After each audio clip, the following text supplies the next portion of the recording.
Hi, good morning. Selamat datang.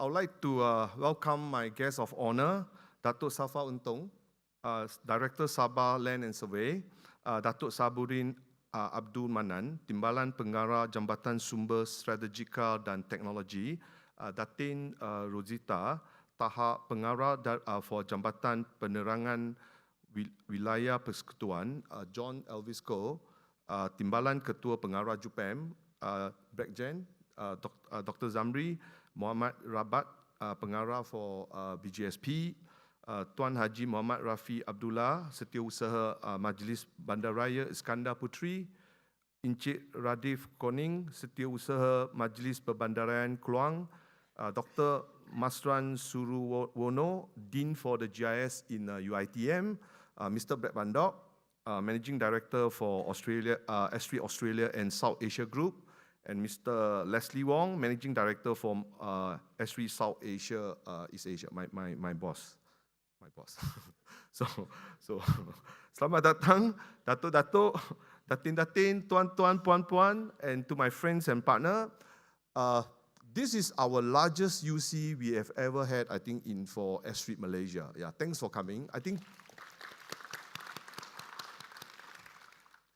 So today we have like about 700 plus, I guess, 700. We have registered like above 800 plus, so we have about 700 plus. And for those who have been here last year, welcome back. And for those who are new, welcome. It's nice to see some of the old friends here, and I can guarantee you this is the safest place in Malaysia today. We got police is here, we got army is here, and we have a lot of important people, maintaining the security of the country is here. Thanks for coming, right? So what I want to share with you is that,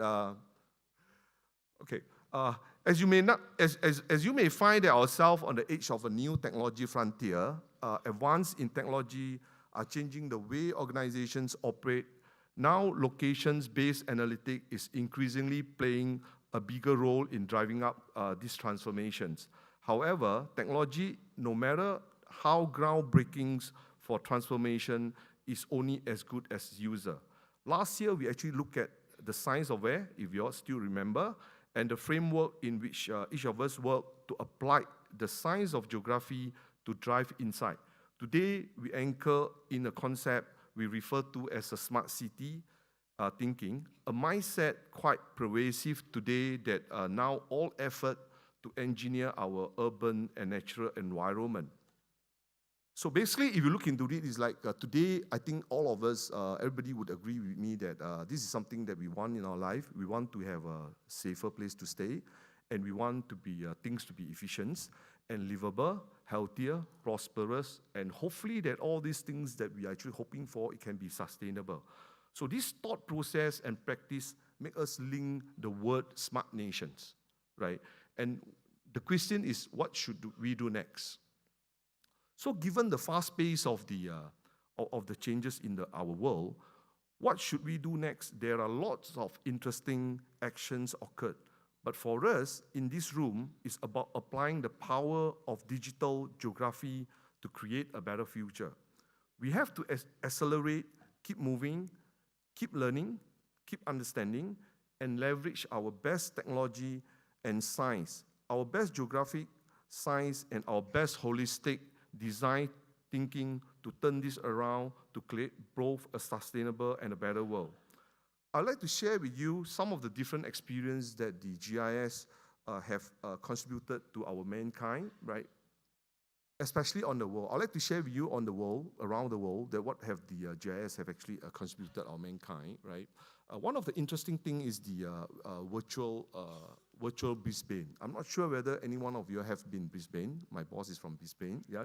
So actually this initiative was started by the Brisbane City Council. And what they did was, I think most of us would have played some kind of a SimCity before. So what happened was, Brisbane City Council put in all the 2D and 3Ds into the map. And as you can see that, especially when you play the game, you're able to visualize the whole city, and then you can simulate it, simulations on what if I do this, what if I do that, and basically, and then what you can actually analyze on it. So this has been able to help, especially on the development on the city planning itself. And the initiative is to bring a better city to Brisbane, and hopefully that the citizens who stay there would enjoy as what we call as a smart nation, right?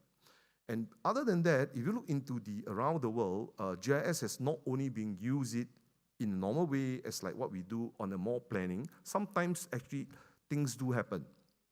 One of the interesting thing is that Sulawesi tsunami. I'm sure some of you all would be read in the paper before that there was a 7.5 magnitude earthquake actually hit Sulawesi in the regional capital of Palu, and it actually created about 4 to 7 meter height of tsunami water height.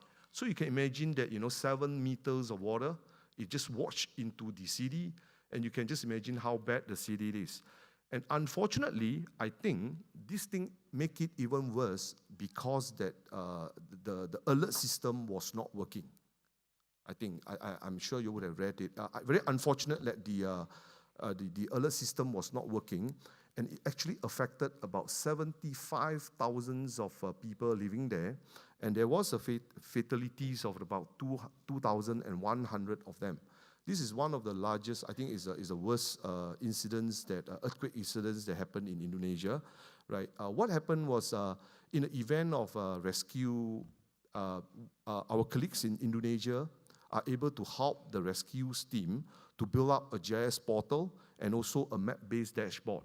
With that, it basically able to help to visualize before happen and after happen, and it were able to help at least in the rescue team to move forward on what are the right move or the right thing to do.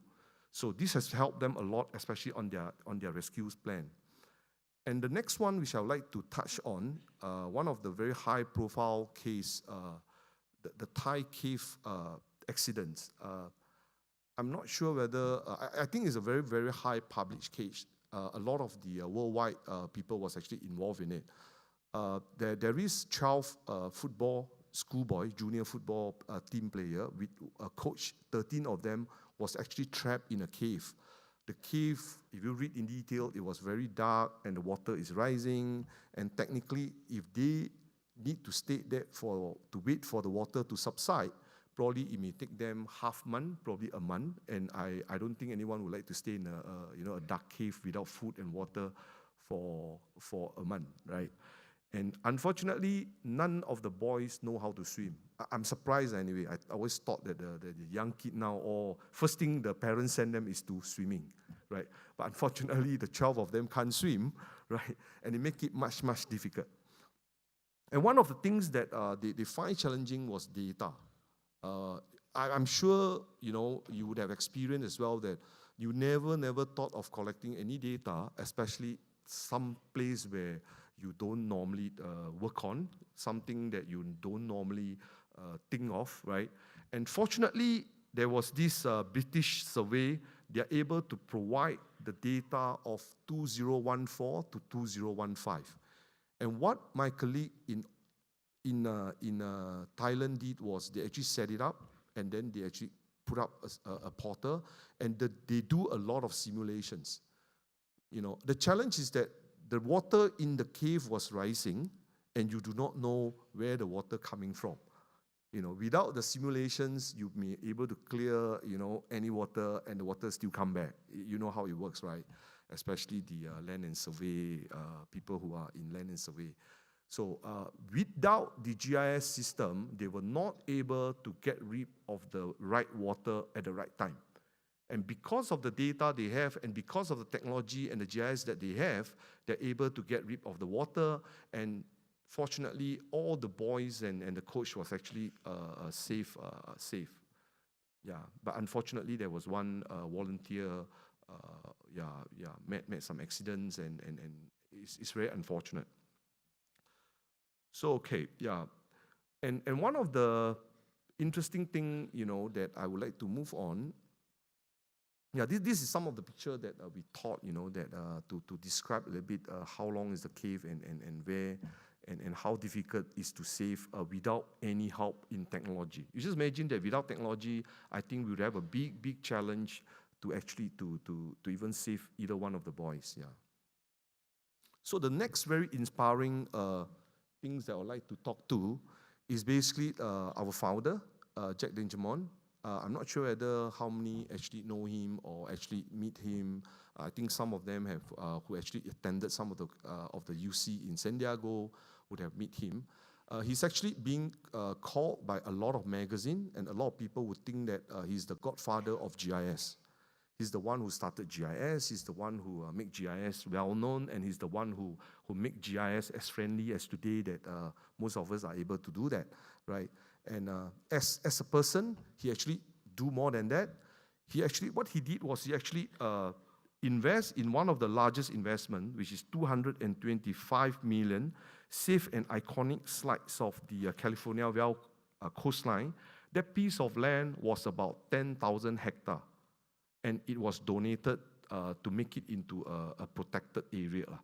And this was actually being done, hopefully that the nature will be preserved, and also that some of the endangered animal will be protected. Yeah, so very inspiring, and I feel very proud to work for a company who believe in this. Hopefully that one day I can donate a piece of land to do this, hopefully. So. Yeah, this is the place that, the coastline. There are quite some of the video in the website that talk a little bit more detail about this. If you are interested to know more detail about what in this thing, you can actually go to the website and look more into it. So, okay, to move back, I would like to move back a little bit on what have we done in Malaysia, right? As you know that EMUC have actually created a platform for you to share ideas. I'm not sure whether you agree with me or not. Esri Malaysia User Conference is one of the largest place where to get the GIS people around. Yeah, I see some friends that are from Johor actually come all the way here. I'm sure that the reason you come here is to get around with people who understand you. Even my wife don't understand what I do. It's quite difficult to explain. I'm sure some of you all experience that as well. You find more at home, right, with the community here. And when you say something, they at least understand, right? Or maybe your wife try not to understand because you're taking the GIS for your advantage. Yeah, so I think this is a place where you can actually share your experience. What have you done, right? And also learn from others, what others have done, right? And this is a good place for you to learn good ideas, and probably you can actually go back and start some new initiative as well. And what we did is that every year we would recognize a few of the very good work that some of our business, our business partner have done, our customer have done. And we always recognize them, and we call this as a Geo Innovation Award. Last year was the first one, and this year was the second year. And normally what we do is that, like what we Malaysian always say, we just don't want to be just juara kampung, We want to make sure that we're actually able to bring it out to oversee to the world and to see where we stand. And I think it was very fortunate, or probably the work we have done was very inspiring that 3 of them are able to being recognized worldwide last year. And hopefully that this year we would able to bring more of our work to be exhibit in San Diego Esri conference in United States. So what I'll do is that I'll just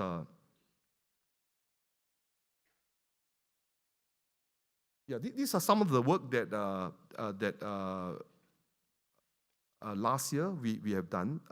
BGSP, JKR, Majlis Bandar Iskandar Putri, MRT Corp, PPJ, and U-Mobile, IWK, and DBKK.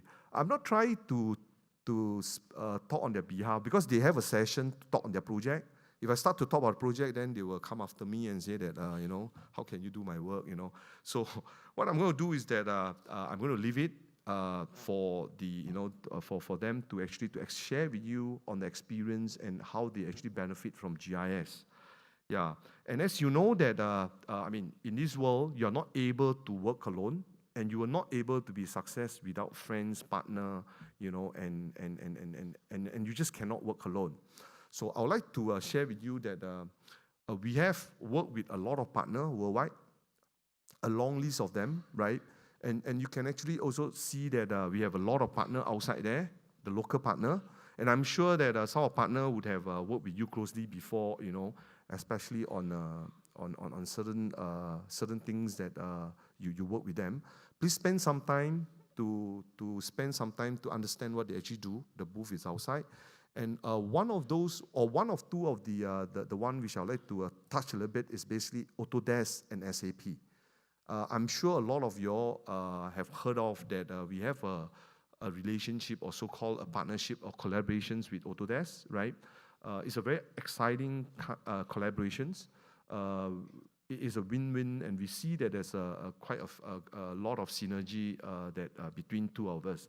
And before the relationship we had, there's a lot of y'all, that came to me and asked me that, how should I, transfer my AutoCAD file over? How should I transfer, Dato' Safa is smiling. How should I transfer? So Dato', we can do it now. Yeah.